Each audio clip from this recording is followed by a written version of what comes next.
Hey everybody, Rob here, Bestseller Publishing. This is our BSPU call for the week after Thanksgiving. By the way, for my co-American friends, happy Thanksgiving, belated, but I love this time of the year. I love Thanksgiving. I hope you had a great holiday. I know for a lot of people, the holidays are not always the happiest of times. I hope that's not the case for you.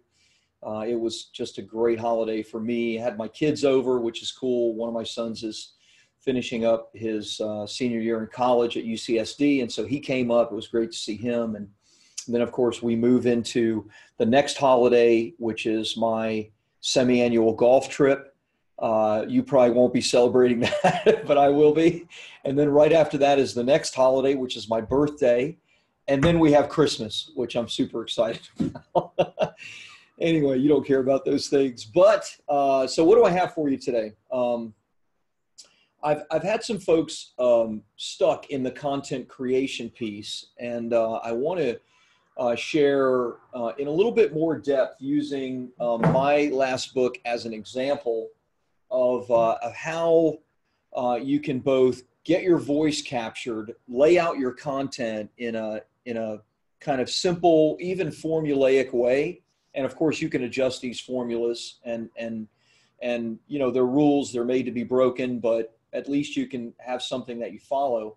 And so I want to kind of go through the process and focus on one chapter, actually chapter one of my book. And so I want to look through each of these pieces with you so that you could potentially understand a little bit better. If you haven't gone through this stuff already in our various trainings, if you have, great. This is a much kind of deeper dive with real specific examples. So I'm going to share my screen.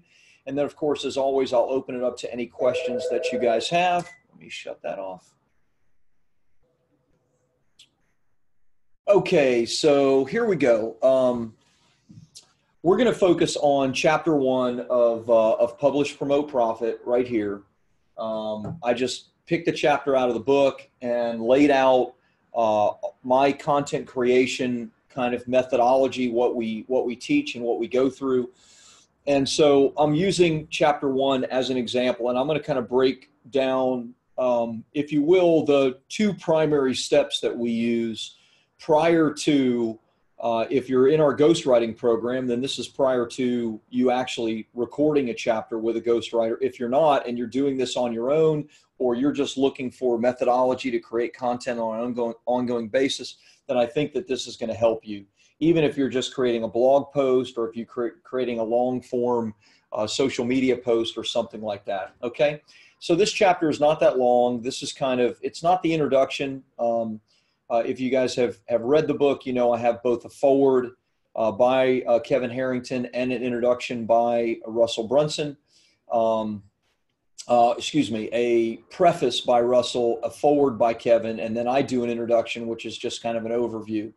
And then chapter one begins getting into the why for why you should write a book, because I find that making sure that there's a compelling motivation is a good place to begin. So it's not particularly long, 5, 6, 7, what is it, from page 5 to, and even with a couple of diagrams in there, it's basically 8 pages or so. So it's not long at all. In fact, it's a shortish chapter. But let me kind of lay out with you exactly what the process looks like. For those of you that know and are already working with a ghostwriter on our team, or you've kind of gone through the process, you know, one of the things we talk about is the chapter creator, and using our chapter creators as both a brain dump, if you will, to kind of, you know, dump your content out in a systematic way so that you really know where you're going. And then I'm going to show you kind of the next piece, which is just a simple outline that I talk about in the hybrid ghostwriting process, that you can then take this material and put it in that process so that you can speak your book, have your voice captured, and create really compelling content. So these are kind of the 9 boxes, if you will, of the chapter creator. And as you can see, this is my chapter creator. Forgive me if you can't read my handwriting, but this is my chapter creator for chapter 1, which is all about the why, the motivation. And so oftentimes boxes 1 and 2 are similar, for chapters 2, 3, 4, 5. But we want to think in terms of what the fears and frustrations and wants and aspirations are as they relate to that particular chapter. So I'm thinking, in creating chapter number 1 about motivation, I'm thinking, okay, what are the fears and frustrations of my reader, of my ideal client? And these are the things that came to my mind in creating this chapter. Number 1, they're frustrated or even afraid that no one knows who they are, right? That they're not, if someone does know who they are, they're not seen as a real authority in that space. And because of that, kind of the greater fear is that, how am I going to attract clients? How am I going to grow my business on an ongoing basis? Client attraction is just not happening. So when I'm thinking about this chapter, I'm trying to think about addressing these fears and frustrations in that particular chapter, maybe not coming right out and saying them, but I want to address these things that my ideal client is thinking. Now, on the opposite end are the wants and aspirations. This is how I am addressing or answering the fears and frustrations of my ideal client. My ideal client wants to be known in their field. My ideal client wants to be seen as an expert in the field. My ideal client wants more clients. They want this client attraction piece to be a lot less effort than it is currently. And in fact, when they bring on a client, they don't want to have to, worry about, elaborate sales processes and elaborate closing techniques, because they want to be set up as an authority. So I know that those are the things that I'm wanting to address in this particular chapter. Then I move into, okay, how am I going to address those things? So I wrote a couple of things down. There's actually one more thing. I wrote it here later, but we want every chapter, of course, to have case studies, parts of your particular story. They could even be examples from history or sports or business that are completely outside of your particular case study or life. And so this chapter 1 of Publish, Promote, Profit, actually is a good example of all of those things. So I have 3 particular stories or points that I make in chapter number 1. First thing that I do actually is I have it listed as the second thing, but I use the Gary Keller example. The Gary Keller example is the example of, and what I suggest you do, by the way, is I'll have a link for this for you to do it in our membership area, but I suggest you read my chapter number 1. It's only 8 pages long, and you'll see it. But the Gary Keller example is from his book, The One Thing. He talks about how the one thing that he did that really transformed his business was he wrote a book. And I actually quote him in the beginning of chapter 1 as him now looking back on the greatest decision he ever made about writing a book and how that transformed his business. So I use his story and his example, which I have nothing to do with. He's not my client, right? But it's a great story and example that I can use that then leads into these issues, right? This was the very problem that Gary Keller had, is that when he was thinking of writing his book, as he talks about it in The One Thing, he was not seen as like the key authority in the real estate space back in 2001, 2002. And he wanted to transform that. And so that's why I decided to write a book. So that's my example number 1. That then leads into and by the way, you only really need one great story, but what I tell my clients is, look, don't let, the idea you only need one great story to stop you from telling multiple stories. And so in this chapter, I actually, not that it's a rule, but I break that rule, and I use 3 different stories or examples. The second one I lead into after the Gary Keller example is I talk about my radio interview story, which is, and you've probably heard this story, but I talk about how I kind of stumbled upon the success of my first book by getting myself on the radio, using my book as a thought leader, as an expert, right, a best-selling author.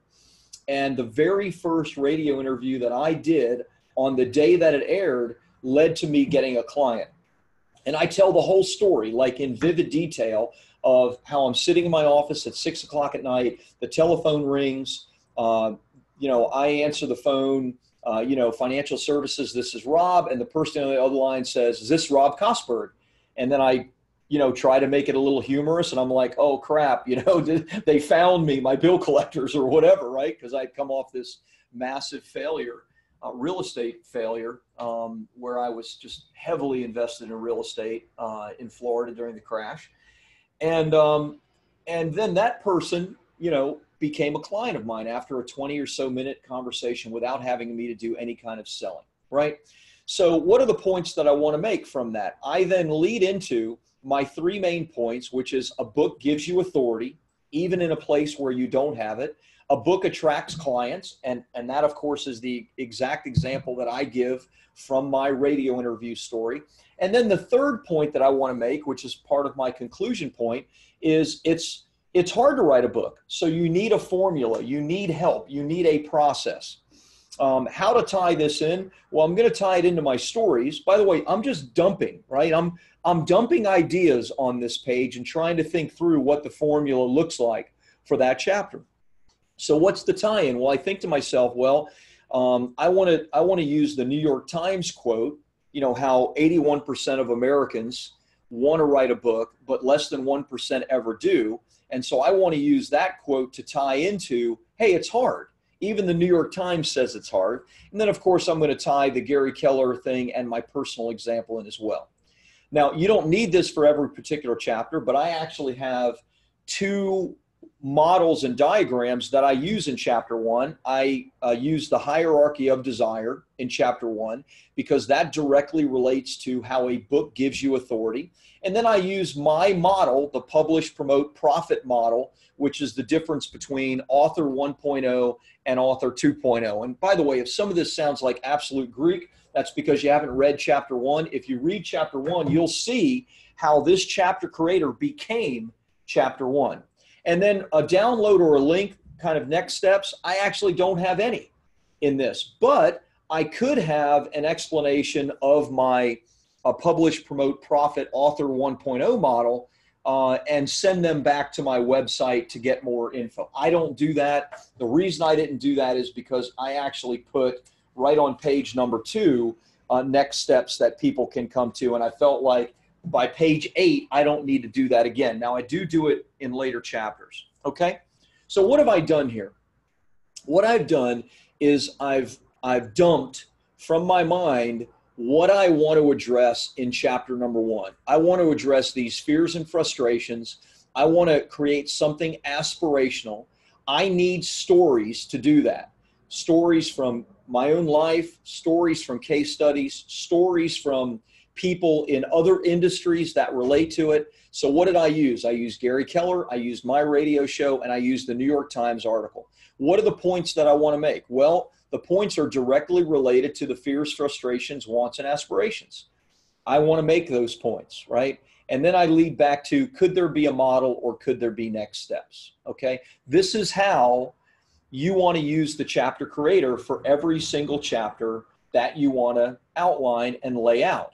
Now, you may say, well, I don't have new fears and frustrations every single time. That may be true, but there are things that you want to address that are frustrations of your ideal client that are different from chapter 2 than they were in chapter 1. So you need to list those things out because you want to have those things in mind when you are addressing your ideal reader, your ideal client in chapter 2, chapter 3, chapter 4. Now, what do we do with this? Well, here's what I suggest that people do with it. I suggest you take all of this and you put this into a really simple kind of presentation format, right? Now, for those of you that are regular speakers, you love to speak, speaking comes natural and easy for you, then all you really need is a simple outline like this. So what did I do? I laid out my stories, the Gary Keller story and example, my radio story, how I got my first client in my financial services business, and the New York Times survey story. By the way, open loops are great in between stories, but if you read chapter number 1, you're going to see I actually use an open loop, and I'll share it with you, that has nothing to do with my story. And I'll read it to you right now so that you see, because it's really, really simple. So in the beginning of chapter 1, this is what I say. I think you'll be happy to know that I made every mistake imaginable with my book. From paying a ghostwriter a huge amount of money and getting absolute garbage, more about that later, to believing some of the book marketing experts out there and paying for one-off services like press releases, email drops, all with zero results. So what did I do in literally the first sentence? In the first sentence, I said, I made these massive mistakes. I wrote big checks and got absolute garbage, and I'm going to tell you more about that later. So I left an open loop for those that want that loop closed or saying, wow, I really want to know what mistake he made so that I can avoid that. So your open loop doesn't necessarily have to relate directly to the story, right? Then what did I do? Well, these were the points that I wanted to make. And the points related to the story. So point number 1, a book equals authority. I want to use the Gary Keller story as an example, and a model fits there, which is my hierarchy of desire model, which I have in my book. Point number 2, I want people to know that a book helps you be viewed as an expert by a total stranger that can then become a client. Well, that's my radio story, right? And how I got my first client. And then point number 3 I want to make is that writing is hard, based on the New York Times survey. So you need a model, and that's where I share my publish, promote, profit model. Conclusion, this is hard but worth it, and that this is a contrarian model, which I want to say that because my ideal client is a bit of a contrarian, right? I'm not from the traditional publishing world, right? If somebody is a traditional publishing fanatic and all they've ever wanted to do all their life is be published by a big traditional publisher and write the next great American novel, that's probably not a great client for me, probably. Now, if that's you, hey, thanks for being a part of BSP. But it's not the vast majority of my clients. Vast majority of my clients are more like me. You're business people, you're people that have a message within you, but you're not natural writers, and you want a way to get that out so that your book is something you can be proud of, it's powerful, and it also leads to the next things. And then last but not least on this chapter presentation is, are there next steps? Meaning, is there a video series you're leading them to? Is there some type of email opt-in that you're leading them to, etc.? And for this particular chapter, there are none. Now, I'm a natural speaker. I speak all the time. This is all I need to literally speak the whole chapter and talk for 15 minutes, right? And probably for me, a lot longer. I mean, I've been going 20 minutes and all I'm doing is breaking down, right, what I've done.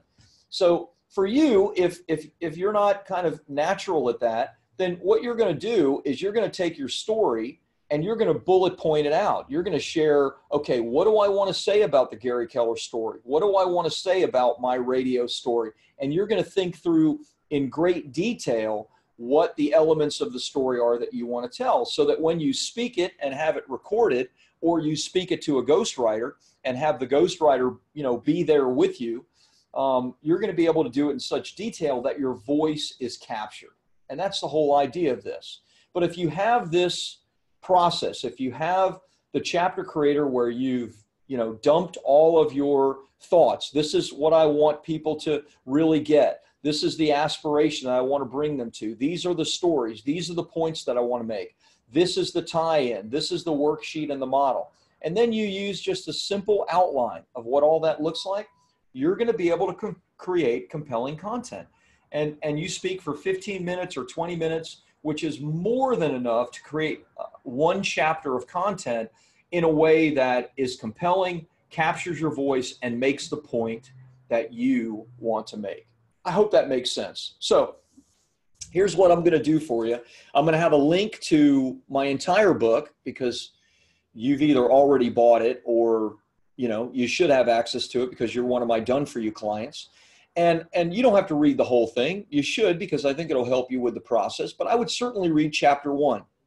And you'll see in chapter 1 how I went back and forth using the stories to make the points, having the open loops, using the models and the diagrams to say what I needed to say. Now, I am in no way, shape, or form saying that this is the end-all, be-all of how to write a chapter. You may have a better way. You may be just a natural writer. But for most of us, This is a process that you can use over and over and over again to create compelling content in such a way that every single chapter really captures your reader, really captures their interest, and makes the point that you want to make.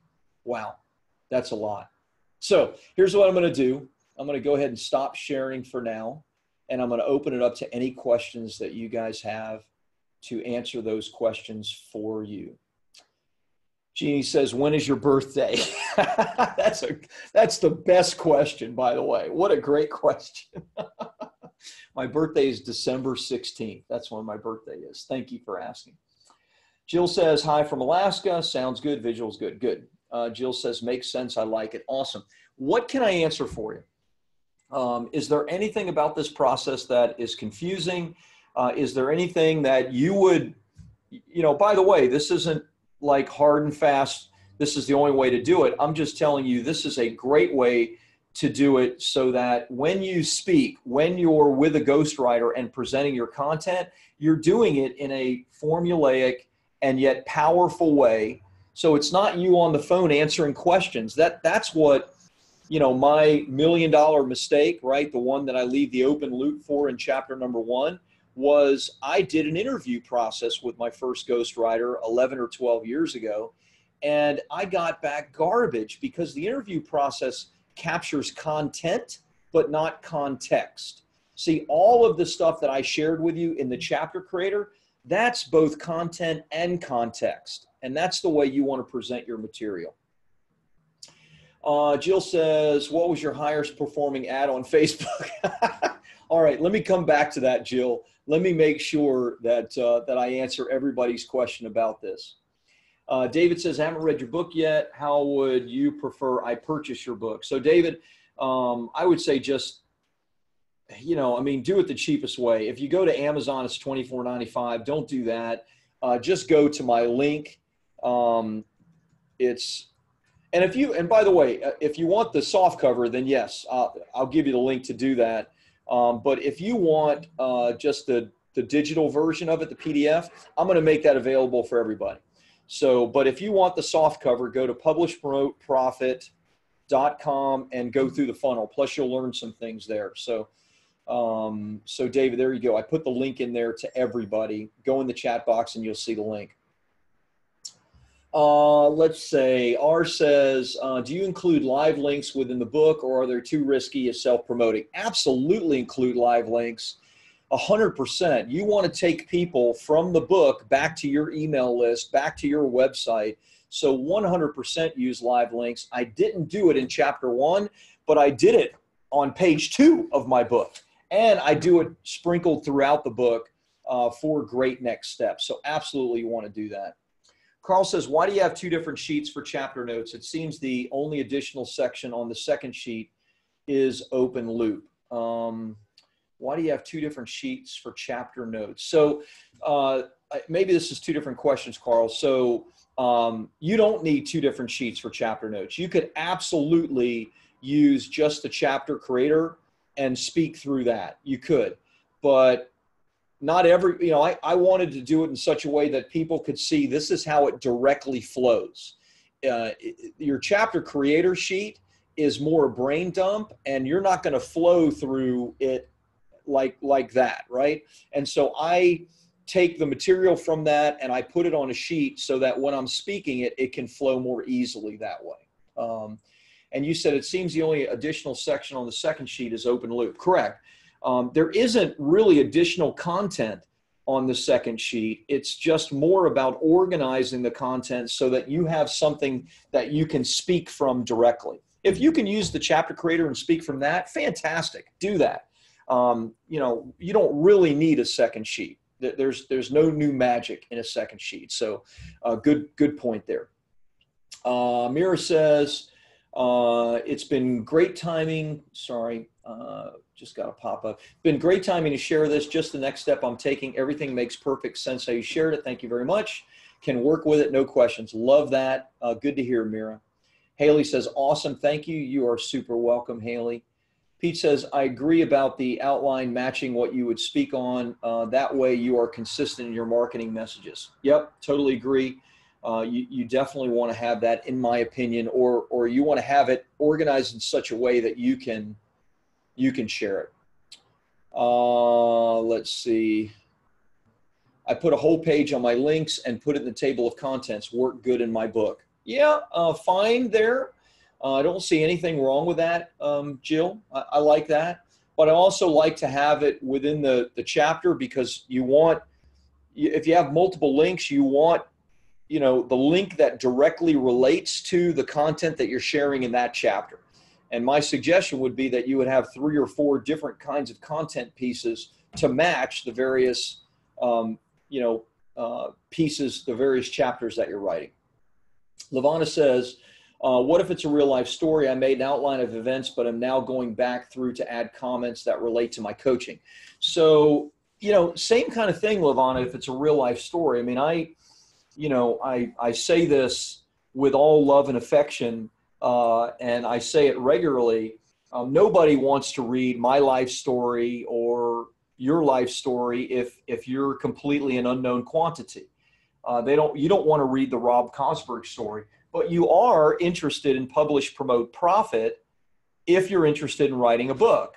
And so now my story is seeded throughout here, right? I just shared one of those big elements of my story. So what you have to make sure that you do, Lavana, and what you want to make sure that you use the chapter creator for is, this is not about the linear timeline of your life, unless you're just writing a book for your kids or family or whatever. But what you want to make sure that you do is you want to make sure, and you talked about coaching, so your book is obviously related back to your coaching. You want to make sure that you're addressing your readers' fears, frustrations, wants, aspirations. And so the chapter creator will help you to do that. And then you put your story, you fit your story in those places, not the other way around. If you do it the other way around, it could still work. But I find that oftentimes it becomes clear that really this person is just telling their life story and trying to make some points along the way, rather than really trying to serve me as the reader. Hope that makes sense. Haley says, I think my question may have been missed above. Sorry. Yeah, Haley, I did not see a question from you. I just saw awesome thanks. Could you type it in again? Because I don't see anything from you. Jill says, oh, right, put it in the chapter. That makes sense. Yes.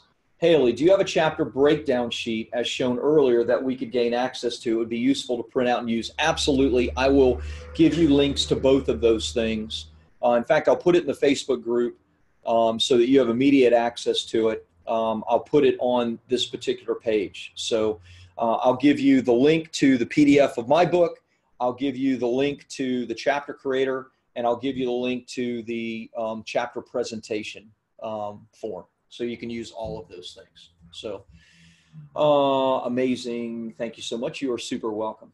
So I hope this is helpful to you. I really wanted to try to, I know this may seem basic to some of you, but I know others of you are in this place, and others of you have been creating content and have been struggling a little bit with it. And I have several of my clients that are really successful, like powerful people, but they struggle a little bit with this process. And so I wanted to spend a little bit of time completely outlining it for you so that you get it. Lavana says, an off-topic question, how many people do you recommend for a launch team? Lavana, I don't do things the same way. We don't actually do launch teams. Launch teams are great, and I'd say get as many people on board with a JV, a joint venture, as you potentially can. But everything that I teach within Publish, Promote, Profit starts from the standpoint of you don't know anybody, you don't have any friends, you don't have any clients. And so everything within Publish, Promote, Profit, within our process is paid advertising, social media groups, press releases, stuff where you can buy attention very inexpensively rather than using the attention of someone else's audience.